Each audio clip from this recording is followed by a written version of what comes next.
매일 전해주는 따끈따끈한 경제 이슈와 기업 분석을 전달해드리는 5월 27일 월요일 데일리 마켓 모니터 시작하겠습니다.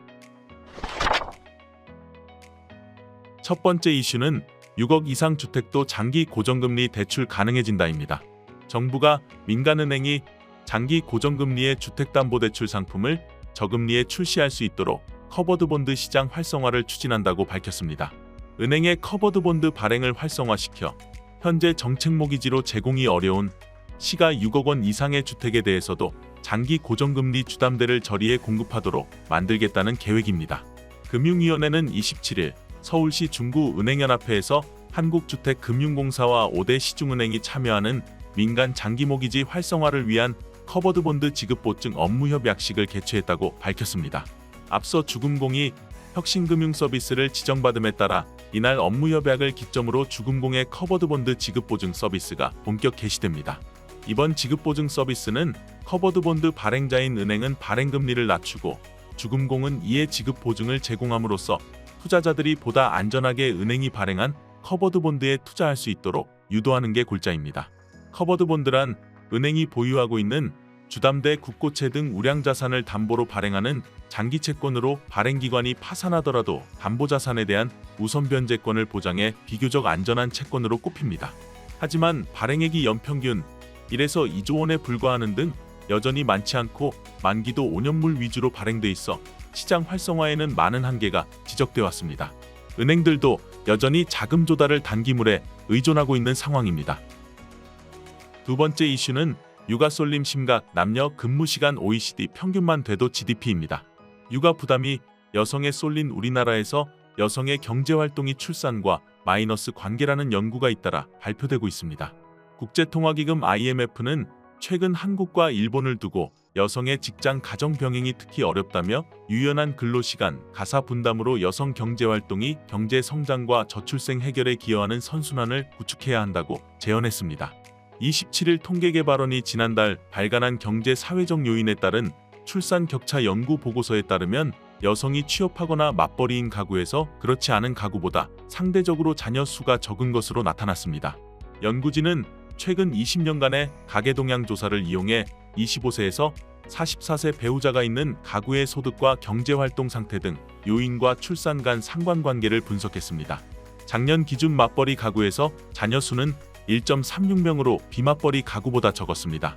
특히 고소득인 소득 5분위에서 비맞벌이와 맞벌이 가구의 자녀 수 차이가 0.32명으로 컸습니다. 반대로 1에서 2분위에서는 맞벌이 가구의 자녀가 소폭 많았습니다. 연구진은 저소득층에서는 경제적 이유 등으로 자녀 출산 양육을 위해 육아휴직을 사용하지 못하는 가구가 많아 맞벌이 가구 자녀 수가 많을 가능성이 있다고 분석했습니다. 세 번째 이슈는 19년 이래 첫 한중일 정상회의 개최입니다. 한중일 3국 정상회의에 참석한 리창 중국 국무원 총리는 윤석열 대통령에게 안정적 공급망 유지를 위한 협력을 촉구했습니다. 경제와 무역 문제를 정치화해서는 안 된다며 이재용 삼성전자 회장과 만났습니다.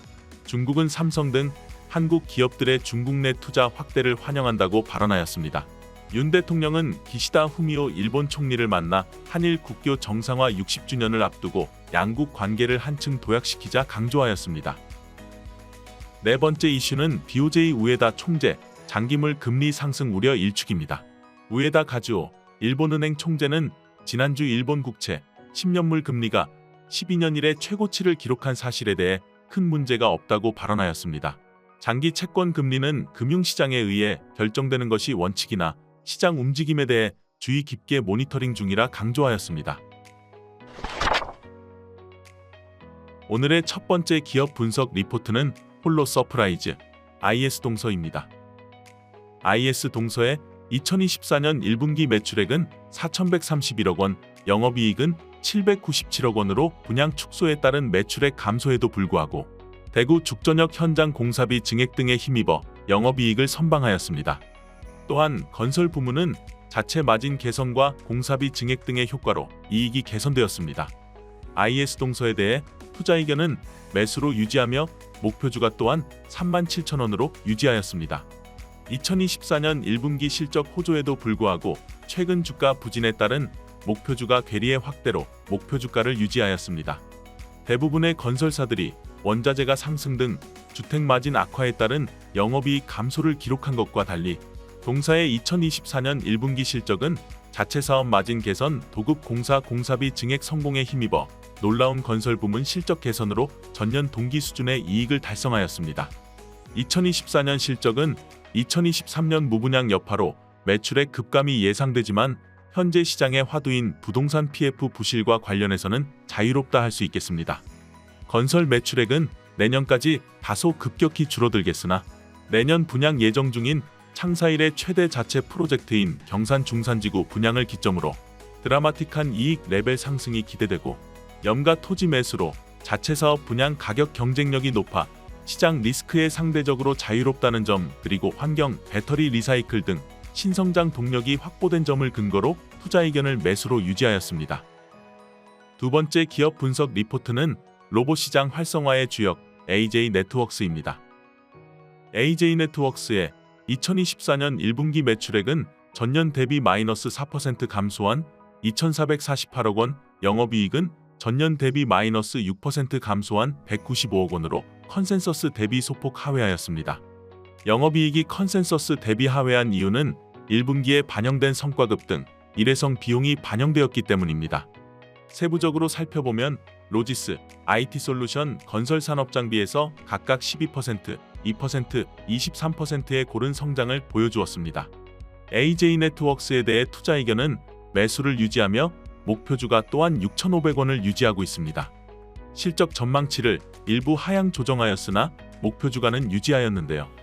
이는 로봇 유통회사로의 성장 동력이 유지되고 있으며 금리 인상 종료 등 외생 변수가 우호적으로 작용할 것으로 판단하고 있습니다.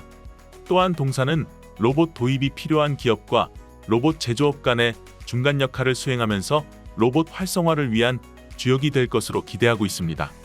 동사는 로봇 유통시장의 메이저 플레이어가 되기 위해서 여러 요건들이 충족된 것으로 판단하고 있습니다.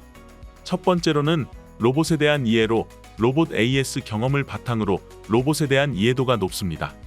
두 번째는 로봇 제조업체와의 관계로 두산 로보틱스 및 레인보우 로보틱스 등 다수의 국내 주요 로봇 제조사와 협업을 진행 중에 있습니다. 세 번째, 금융 서비스 렌탈 서비스를 통해 로봇이 필요한 기업의 초기 투자 비용 부담을 줄여 로봇 도입이 용이한 구조를 만들 수 있습니다.